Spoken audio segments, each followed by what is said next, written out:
Hi, everyone. Welcome to Dean's Chat, where we discuss all things podiatric medicine. My name is Dr. Jeffrey Jensen. I'm the Dean at the Arizona College of Podiatric Medicine and host of the Dean's Chat podcast. My guest today is a longtime leader in the podiatric profession, Dr. Patrick DeHeer. He is on the Board of Trustees for the American Podiatric Medical Association. He is a Residency Director, heading up the Podiatric Surgical Residency Program at Ascension St. Vincent Hospital in Indianapolis. He's board certified by the American Board of Foot and Ankle Surgery. He is a member of the Royal College of Physicians and Surgeons, Glasgow, and for the past 30 years, he's been the team podiatrist for the Indiana Pacers. Welcome to Dean's Chat, Dr. DeHeer. Thank you, Dr. Jensen. Glad to be here. Going with the Dean's Chat, fireside chat theme, I thought it'd be best if we go with first names. How about if you're Patrick and I'm Jeff? Perfect. All right. So just to get started, I was wondering if you would share with our listeners your introduction into podiatric medicine and a little bit about your background. I read through your CV, and you are indeed the quintessential leader in our profession, so I left a lot of it out, so I thought you could touch on some of it. Sure. I went to Indiana University as undergrad, and actually I went to undergrad with the idea of being a dentist. So I was going to go into dentistry. And after my second year, I visited my family dentist, and I realized it wasn't something that I wanted to do. So then I wasn't sure what pathway I wanted to take. I was thinking about going into marine biology, and I talked to my counselor about that, and they recommended a few things. And podiatry was one of the professions that the counselor recommended to me.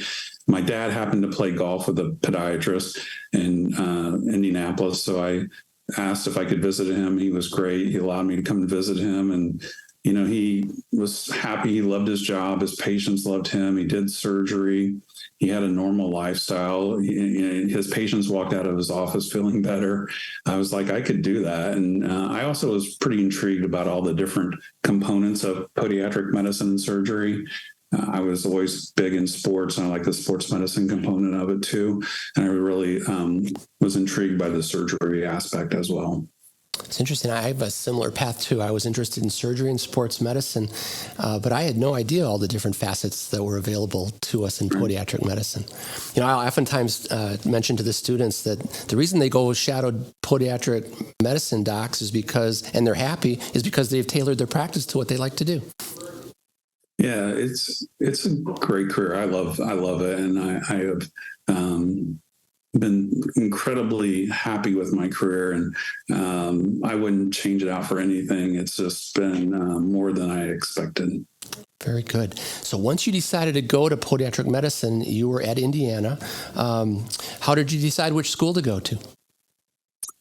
This was 1986. I interviewed at a few different schools, and I'm an Indianapolis kid. I grew up in Indianapolis, spent my whole life here, and Scholl was the closest, even though I interviewed at a lot of different schools, and I felt like it was the best fit for me.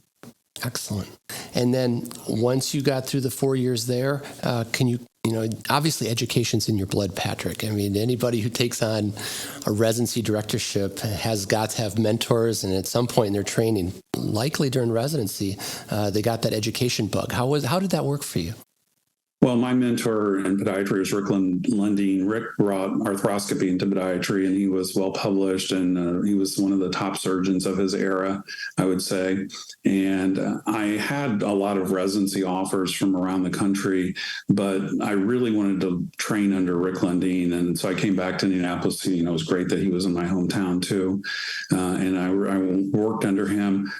Back then in Indiana, there were only 1-year residency programs. There weren't any 2-year programs in our state. So I did a fellowship under him before fellowships were even a thing. So it really wasn't anything official, but I wanted an extra year of training under him because he did pretty much all the advanced surgical procedures that were being done at the time. And, even though my 1-year number of procedures, which is pretty close to what most people are graduating with in 3 years now, I still thought, to do those type of procedures, I needed an extra year of training. That's great. And then so during the fellowship, were you doing just lots of scopes, or was it the whole spectrum? We did lots of scopes, but I mean, the whole spectrum. He did a fair amount of pediatrics, which I have a true passion for pediatrics now. That's a big part of my practice. I do a lot of pediatric type patient care. And then that's how I also got hooked up through the Pacers through Rick, because Rick was the unofficial team podiatrist for the Pacers. The Pacers also drafted my dad my dad played college basketball and drafted him. So they were familiar with my name because my dad got drafted by them. And then Rick was their unofficial team podiatrist, but then they wanted to have an official team podiatrist. And that's how I ended up in that position too. Let's talk about hoops here in a little bit, but I was going to touch base on the residency program. Patrick, I've thought for many years that the unsung heroes in our profession are the residency directors and all the doctors that bring their cases to the hospital to train that next generation of docs. Certainly, being a residency director is a huge responsibility, and you've got a lot of doctors to answer for and train up. Can you talk about your residency program and how you became the residency director, and just a little bit about the program for students or prospective students that are interested in perhaps going to your program? Sure.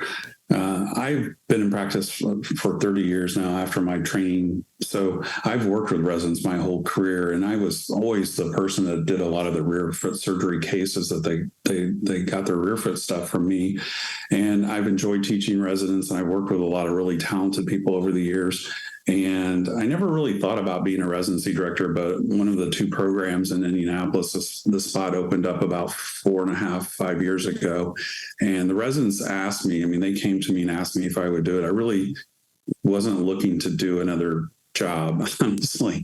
But I love teaching. I always have. I've always been interested in research. I've published a lot of papers. I lecture a lot too. And so that teaching part of me was sort of intrigued by the opportunity. And I decided I could make it.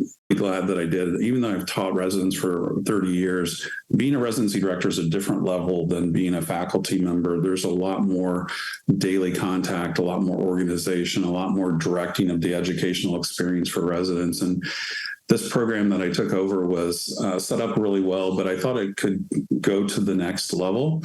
And I've really expanded our rotations. I've expanded our faculty at St. Vincent's in Indianapolis as the residency program. We have four 3-year slots. So we have 12 residents, and we usually have 4 to 6 students coming through our program every month too. So we have a pretty good extern clerkship program as well.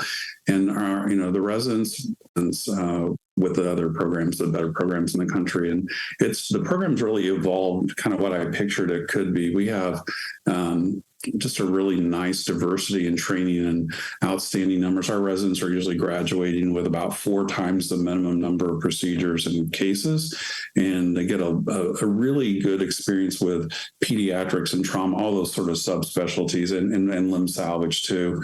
And I think one of the unique things that our program offers is a really strong inpatient component. The first year is really a lot at the hospital dealing with inpatient care. That's great. And I know 2 of your graduating residents this year were from the Arizona College, Mark and Dustin, and I know they've secured some phenomenal opportunities in practice in different settings. And in fact, I'm going to have 3 of your residents on this chat next week. Yeah, I'm excited to hear about that. Me too. Mark's gone to Tallahassee and working with a former resident from a couple of years ago in their group. They were so excited about Josh Nichols, who was the resident that graduated a couple of years ago. They were really wanting another person from our program to come and join their group. So Mark and Josh are buddies. So that was a natural fit. And then Dustin's a West Coast kid. He wanted to go back out to the West Coast, and he got a really good job in Sacramento. And then my other 2 residents, Tyler Sten's going to Kansas City, and Arva Akram's going to be either a VA in Indiana or a hospital in Indiana. She's still trying to decide between 2 offers. That's great. There's so many opportunities for these young docs coming out, and they're well trained and they're in high demand. So that's great. Absolutely. Well, thank you for doing that. There's tremendous opportunity in our field. So one of my favorite students, Ashley Starr's coming out to join you next month, and I think she's already moved there. So I know she's really excited about it. I I did not think we could get her out of Arizona, but we were able to convince her it was the place for her postgraduate medical education. You're going to enjoy working with her, and I'm sure that she'll get the most out of your program. So that's great.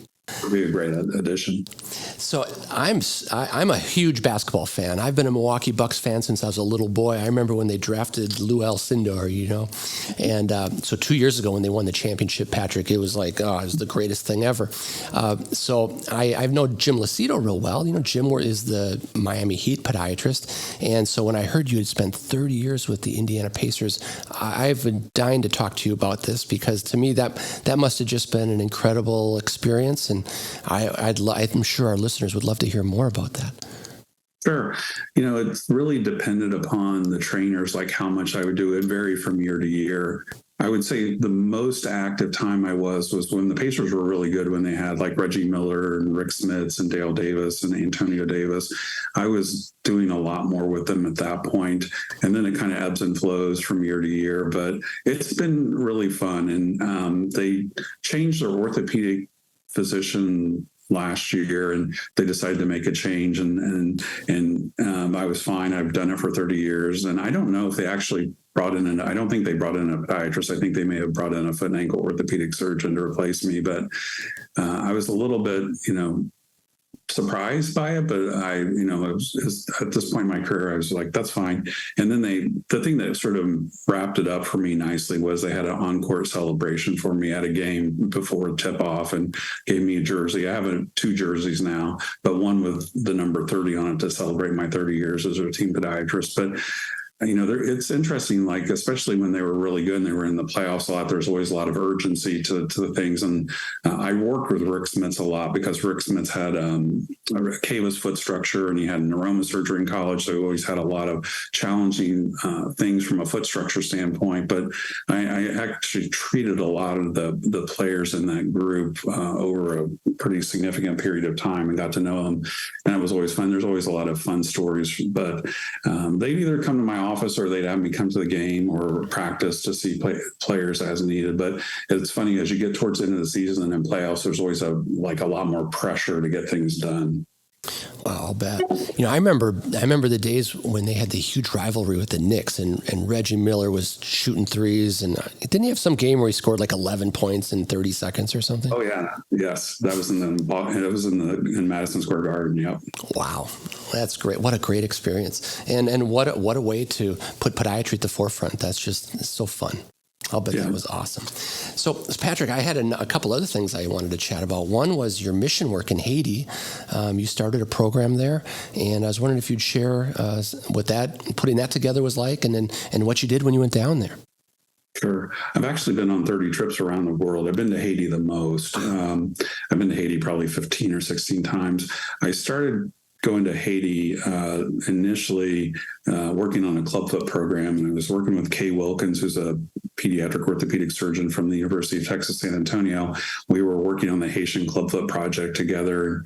I was going down doing clubfoot stuff, and he is extremely famous in the pediatric orthopedic world. He wrote a real famous textbook about pediatric fractures, and he called me out of the blue and asked if I wanted to work with him. I was like, absolutely, I would love to work with you. He's one of my heroes in medicine, and he was kind of the face of the organization, and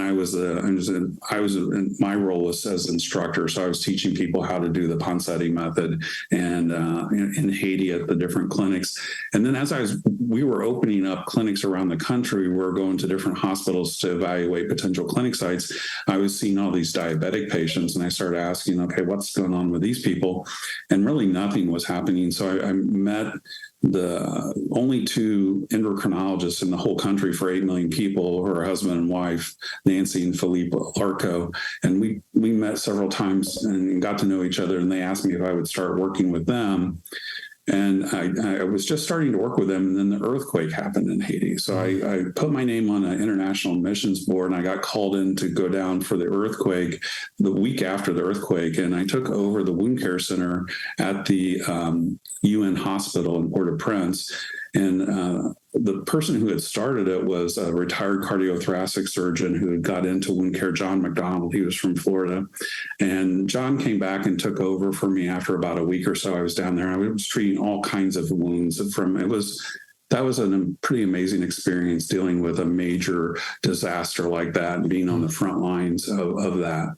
But John then opened the first wound care center in Haiti and asked me to be in charge of the diabetic limb salvage component of that. So I transitioned from doing clubfoot stuff into wound care and really diabetic limb salvage and trying to teach surgery to the orthopedic surgeons there and also the general surgeons from like functional amputations and things like that. Wow. So besides Haiti, where else have you gone to do mission work? So I've been to Iraq twice, and I went to Iraq both times in the middle of the war. So in 2005 and 2006, I actually got arrested in Baghdad and put in jail, which is an interesting story. Oh, no, that we need to hear about. The first time I went was in October of 2005, and we flew into Amman, Jordan. It was a really small group, and we stayed there for a couple of days, and then we flew in from Amman into Baghdad. But from the time we left the United States and got into Baghdad, into Iraq, they changed the visa requirements. So it was myself and a couple teachers and a guy who was leading the group. I was the only medical person. So we flew from Amman into Baghdad. We had to fly a small propeller plane. It's a really short flight, but when we were getting ready to land, the pilot said we had to do a corkscrew landing to avoid surface-to-air missiles because it was right in the middle of the war. And I was just like, oh, great. And so we get there, and then we try going through immigration. We don't have the right paperwork because they changed the rules, and we're non-military, so they didn't know what to do with us. So they just put us in jail until they could figure out what to do with us because they had to control us. And so ultimately what they did is they sent us back to Amman. We got to the U.S. Embassy, got the right paperwork. Then we had to go through that whole corkscrew landing thing again. And then we flew from Baghdad up to Erbil. I was in Kurdistan. And then I went back so I wasn't able to do a whole lot the first trip. They asked me if I would come back. So I went back by myself in June of 2006 and went straight. I didn't go through Baghdad at that time because I learned my lesson, but that was a great trip. But I've also been to the Ukraine. I've been to Costa Rica. I've been to Trinidad. I started in Honduras. That's where I started going. Was in Honduras with one of my former residents who asked me to go with him and a group from Little Rock, Arkansas. And I just got hooked. I loved it. I'm actually supposed to go to Kenya in November with Mark Meyerson's group. And I'm also in the process of setting up something in Barbados right now for a diabetic program in Barbados. I'm trying to work on that, and I'm going to incorporate the residency program in that, hopefully. Oh, what a fun opportunity for the residents. You know, when you told me you got arrested in Baghdad, I had visions of like Midnight Express in Turkey or something. Yeah, no, it sounds more glamorous than it was, but it's a funny story, and it's fun to tell, especially students. Students, when they ask me about international stuff, and I like to lead with that, and that gets their attention. Oh, that's great. One other comment on something you mentioned with Clubfoot is our residents, when we were at North Colorado, used to go see Dr. Poncetti in Iowa and used to spend a couple days learning his techniques. I visited him several times, and I got to know him very well and his wife. And one time I went out there, they took me to dinner. The last time I went out there, he asked me if I wanted to come over to his home for dinner. His wife was as equally famous as him in Spanish literature. She was a professor. And so they asked me to come over to their house for dinner. And I went over there, and we were having pizza and beer, and I'm thinking, they were both in their 90s. I was like, this is just an incredible night. I will never forget that night as long as I live. I was having pizza and beer with, the most famous pediatric orthopedic surgeon of all time, and somebody who's equally as famous in her profession. And then we finished dinner, and he asked me if I want to go up to his office and see his original Degas drawings he had in his office. And I was like, yes, let's go do that, Dr. Poncetti. Oh, what an awesome experience. That is so fun. So I take it he's one of your mentors.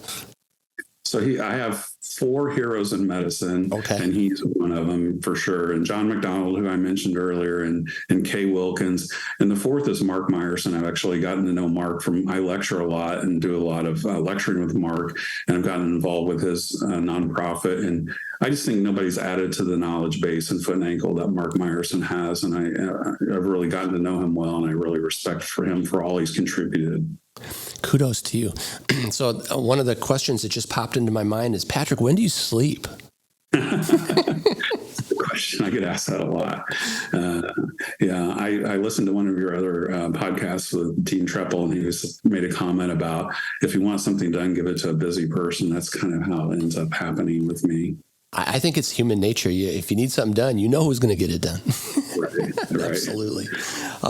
Those are just great stories, and what an opportunity, especially if you can add some of the residency experiences, that'll be an opportunity that they would never have otherwise. Right. So I'm going to shift gears on you a little bit. You've got a flair for some entrepreneurship. I know that you invented the equinus brace. Can you give me a little background on that and Sure. how that's come about? I was running trying to lose weight, and I had posterior tibial tendonitis, and I couldn't get rid of it. And I had orthotics, and I didn't want to stop running because I wanted to try to continue to improve my health. And so I was like, I have equinus like everybody does, so I might as well wear a night splint. So I was wearing a night splint to sleep, and I woke up at like 2 a.m. and I looked down, I'm sleeping on my side with my knee bent. I'm like, this thing is not doing anything. This is a complete waste of time. And I was like, it has to go above your knee. And so that's where the idea originated. And then like the toe wedge to help supinate the foot to maximize the stretch, and to externally rotate the tibia to help lock the knee into full extension. And so I took my idea to a couple of friends of mine who were sales guys and really savvy business people, and we formed a company together, and it took us. We learned a lot. None of us really knew anything about developing a product and bringing it to market. So we kind of learned on the fly, and it took us 5 or 6 years to actually get it from my idea to a real product and get it manufactured. And it's been an interesting journey. I don't think it's been adapted as well as I hoped it would, just because of the sort of finances of it. It's a more expensive brace, but it has the same reimbursement as like a regular night splint. So that is one of the factors that becomes a problem for some providers, but it really does provide a better result from a treatment standpoint. It's interesting because I've done some product development, and we have this old joke that it usually takes twice as long and is 3 times more expensive than you think it's going to be. Absolutely. I learned a lot of stuff I didn't know about that whole journey. Over the years, whenever I would have an idea or get an NIH grant or something, and I would hire an engineer, I'd have them spend an entire week with me in the clinic, because it's not just cut and dry, right? Every patient shows up in all shades. It's not black and white. And I can't tell you how many times the engineers would develop something and it wasn't working, and I would say, we need to change this, and they'd say, well, but Jeff, it's made to spec, and that's kind of like their standard, right? So, it's hard to get something done. Well, I'm a consultant for a lot of companies in foot and ankle, and I do a lot of product validation testing for them too, and that an engineering standpoint. But like when you're in the surgery trying to do it, that's not practical, and that's not going to work. We need to find something that makes sense from both sides. Absolutely. Well, congratulations on getting that to market. That's a quite a challenge and quite a wonderful opportunity for other people, right, to use your brace that you built. So, Patrick, I'd like to shift gears a little bit and talk about your service to the profession, as if seeing full-time patients and running a residency program and doing this mission work isn't enough, right? Did you start your service to the profession within the state of Indiana, or did you get right to a national level? No, I started in Indiana, and I actually was at one of our state meetings, and I was complaining about the content of the meeting, and they're like, oh, okay, so you can be on the CE committee now. And I was like, okay, that's fine, but I'm not getting into the politics part of it. Don't ask me to be on the board or anything like that.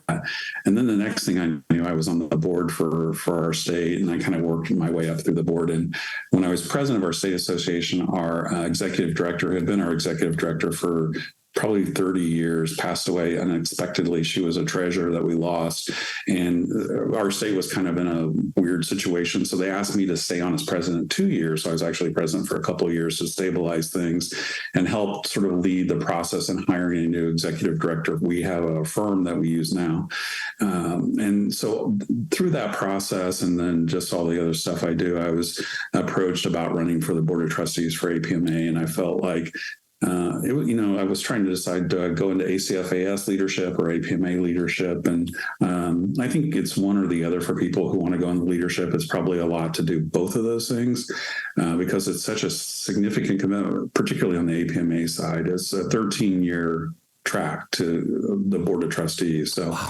I decided to go the Board of Trustees route, and I was elected, and I'm now in my 9th year. So I'm actually slated to be the 100th president of APMA. No kidding. What year will that be then, Patrick? 3 years. I'll be president in 3 years. Wow. Congratulations. That's incredible. When I was younger, right, like we all were, and we were looking up at APMA presidents, I remember, Dr. Kaplan, Dr. Cannon, I mean, all these luminary doctors in the profession. And thank you so much for all your work on behalf of the profession, because that's a long time, 13 years. It is a long time, and people underappreciate how much time and work we put into it. And my fellow trustees are amazing people to work with, and they're so dedicated to the profession. And, we don't always get everything right, but our intent is always good, and we work really hard on behalf of everyone. Like anything, anytime you get a group of people together, it's like herding cats, and you got to be kind of good at anticipating the next moves. So I commend you for doing that. That's incredible. The next thing I wanted to ask you about is Upperline Health.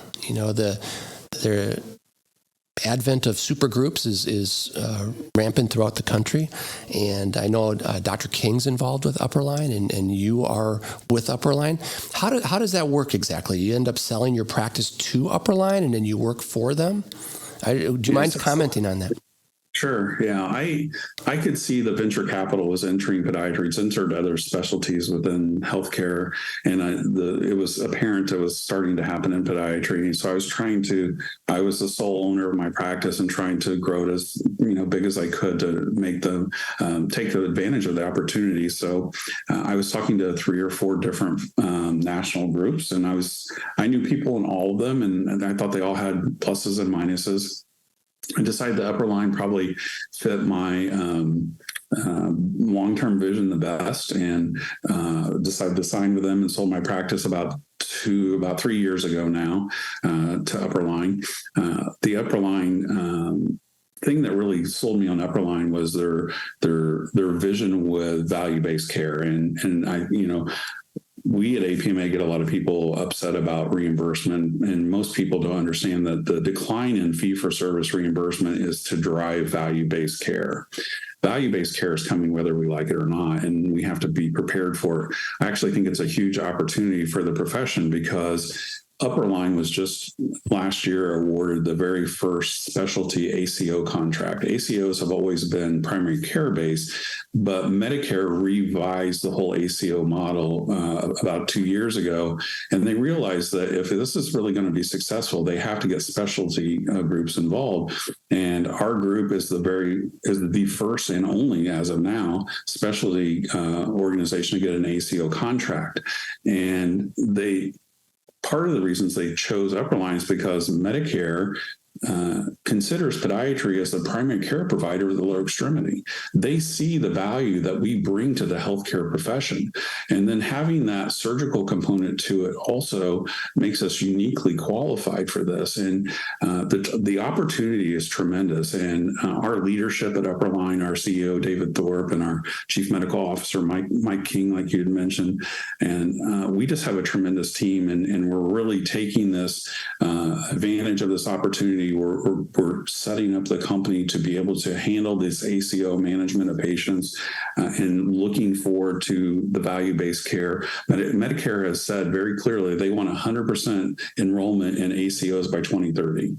And what that means for small practices and individual practitioners, it's going to be difficult, because the ACO model is based on risk sharing. And in order to make that a manageable arrangement, you have to have really good data analytics to know what's going to work and not work. And our company is very based on data analytics, and our leadership is very focused on that. So I think we're positioned really uniquely for that.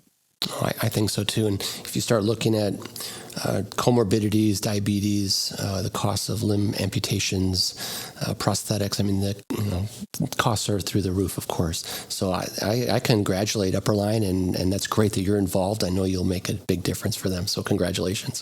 Thank you. So I had another thing we thought. We play amateur psychologist here sometimes on the show, and we've been I've been asking some of my guests, because they're leaders in the profession, if they'd be willing to do the Big Five personality test.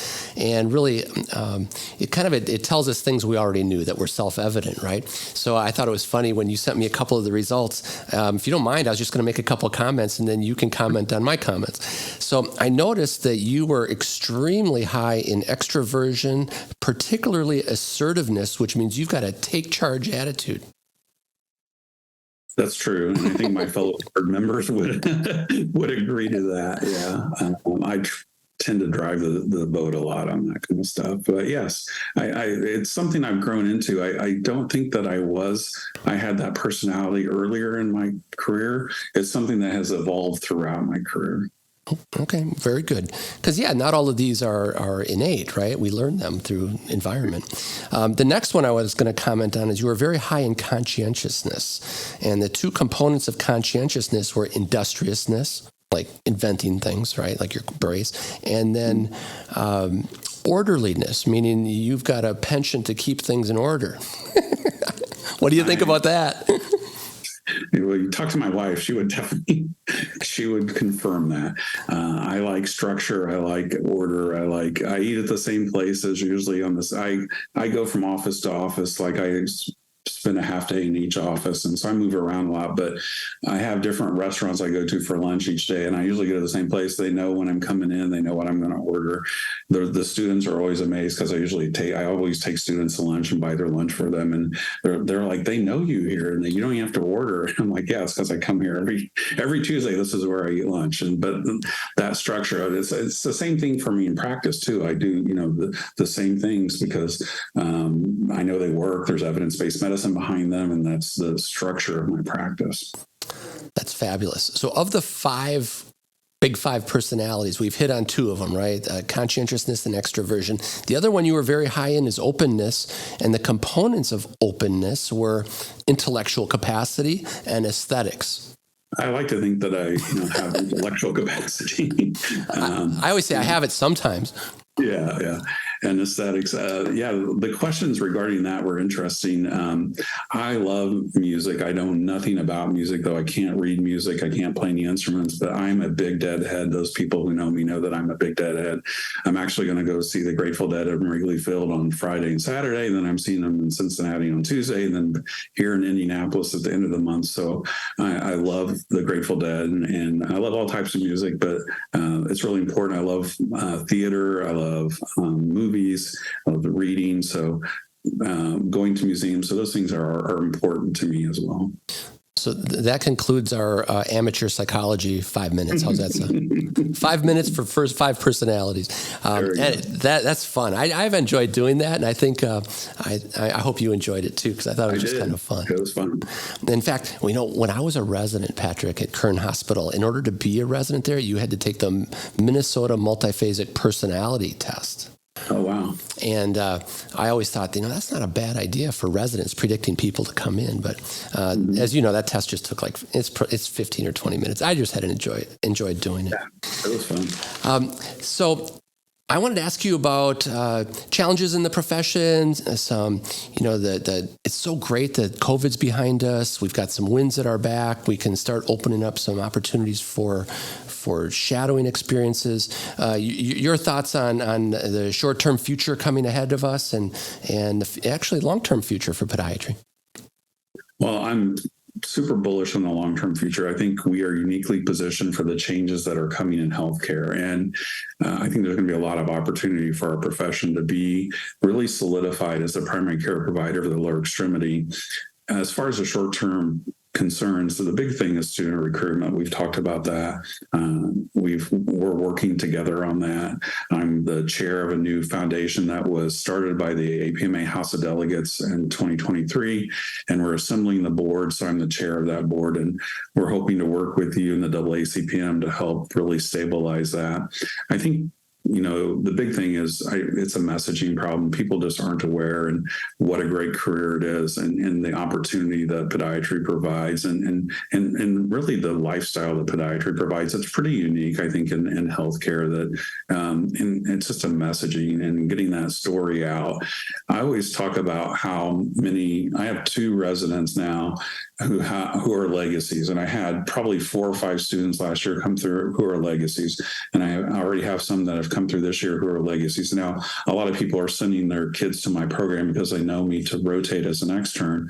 But what parents going to have their child go into a bad profession? I think that speaks volumes. That legacy story is really, I think, tells a lot about the profession. So getting the student recruitment, I think if we have a really structured plan and we all work together, I think we can stabilize that and make it really where it should be, comparable to our allopathic and osteopathic colleagues. And then, just strengthening the organizations. One of the things that I think all the organizations within podiatry, and actually all organizations, suffer from is participation from younger generations, being members of organizations, and then giving back to their respective professions, and trying to get them to understand the importance of that, and why being a member is important. I always kind of describe APMA as like the offensive and defensive line. We're in the trenches doing the work to make sure that you can do the things you want to do from a practice standpoint, that you get paid for what you do, and that you don't get cut out of any insurance programs or federal health policies and things like that. And in order to fight those fights, you have to have the resources to do that, not only from a financial standpoint, but also from a volunteer standpoint. So it's really important. And that's the one thing that I really try to instill in my residents as they're coming through, and the students, frankly. All the students spend a week with me. They follow me around for a whole week. We eat lunch together. They're in my office, in my private office, and we talk. And I always try to tell them the importance of giving back to the profession and to pay it forward to the people following them. Oh, that's extremely well said. If you don't mind, just a couple extra minutes. Your presentation that you gave at the APMA meeting in March and then presented to the deans on messaging and branding, I thought it was one of the best presentations I've seen in such a long time. Can you make a couple comments on that? Because I found it to be spot on, and it's exactly what our profession needs. So I was originally put in charge of a task force from APMA, which has evolved into the foundation. But I started just talking to as many people as I could and finding out, how can we fix this problem? Because it seems like a very fixable problem. And I realized that it was sort of a messaging problem, a PR problem, if you will. But also, I learned after talking to some people at Google through a connection with Ross Taubman, who's a past APMA president and the CEO of PICA, that it's probably a data analytics problem too. We need to understand who our target is, and when we should talk to them, and how we should talk to them, and what they're, where they are online. Where can we meet them online? And instead of just trying to throw this big net out there, and be a little more precise in our messaging. And so I met with a company that the Google executives recommended, and we've had several conversations, and they help to define that. They help to, if they look at all your data from all the different organizations, and they put out, here's the people you need to talk to, when you should talk to them, how you should talk to them, where you should talk to them. And then your marketing firm gives you the messaging and the profession branding, and those things together, I think, are going to provide the yield and return on investment. And I know your approach is a boots on the ground, and I think those things can be simultaneously working together if we have the resources to do so. Oh, I think so too. We might as well take advantage of all these tremendous intelligence that we have within the computer space. And so I commend you for that, and I look forward to working together, Patrick. That's Absolutely. Great. We're nearing the end of the interview. Any last words on your end about the profession, or to prospective students or practitioners? It's your call. Sure. It's a great profession, first of all. And like anything, there's no profession in medicine that's perfect, but I wouldn't change it. If you work hard and you do the right thing, and you always put your patients first, and if you give back to the profession, and you help mentor those who are following in your footsteps, it'll be a very rewarding career. I'm going to use that as a snippet in a little short on YouTube. How's that sound? Sounds perfect. All right, sounds good. Patrick, hey, I really, really appreciate your time and energy and expertise and joining me on Dean's Chat today. And to our listeners, thank you always for tuning into Dean's Chat. We will continue to bring you the leaders and the voices in podiatric medicine. If you're on YouTube, please subscribe. And if you're on Apple Podcast or Spotify, please give us a 5-star rating. Patrick, I'm going to send you one of these Dean's Chat cups for you can drink in coffee in the morning. I appreciate it. Thank you. Thank you for having me. Oh, you are so welcome. And until next week, cheers, everybody. Bye-bye.